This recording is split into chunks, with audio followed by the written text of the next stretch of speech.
Thanks, Mr Acting Deputy President. In every single Australian city, people are stuck in their cars. It's making us late for our appointments, costing us at the petrol pump and reducing the time we can spend at home with our friends and family. And for decades, the response from state and federal governments has been to plough billions into bigger motorways, extra lanes and ever more complex spaghetti junctions. This has achieved as much as loosening our belts to reduce obesity.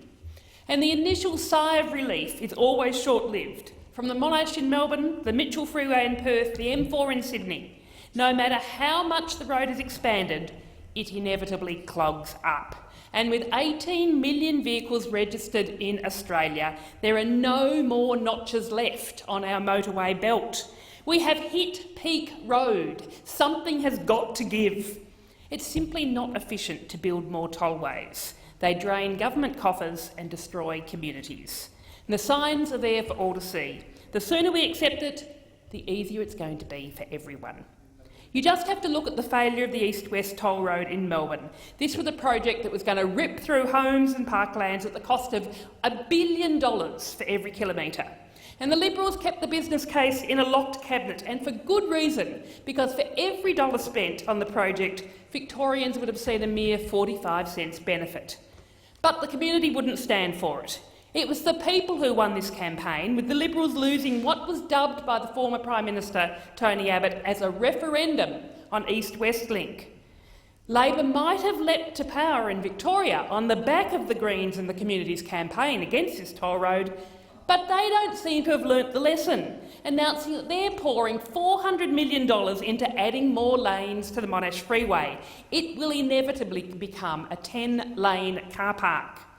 Then this week we've seen Brisbane's airport link sold to Transurban for $2 billion, 60% less than it cost to build just a few years ago.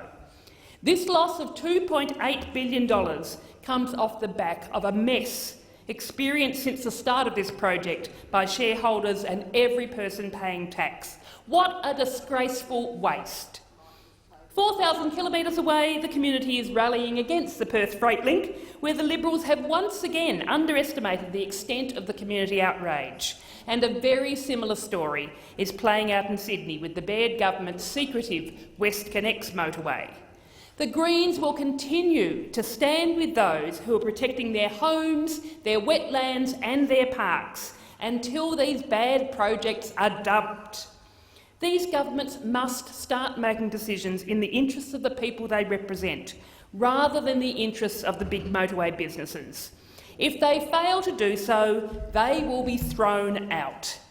The solution to our congestion woes doesn't lie down the same old path of more and more massive polluting tollways. We must give people a new way, the choice to get to work, go to the shops or visit a friend in a way that's quicker, cheaper and easier than their car. This means prioritising tram, train and bus projects and paths for people to safely walk and to ride their bikes. We hear a lot from many on the government benches about the need to reduce public spending. The good news is that shifting our focus from roads achieves just that. It frees up our roads for the people who need them most. Modelling from Vancouver, a city with a very similar transport make-up to Melbourne, shows the high cost to society for every kilometre driven by road.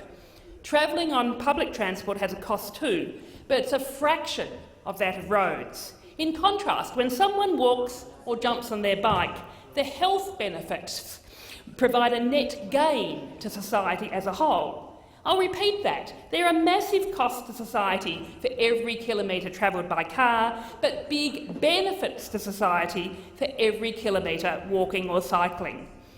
But under the Prime Minister Abbott and Turnbull, this economically responsible new way forward has been beaten by an ideological insistence for roads.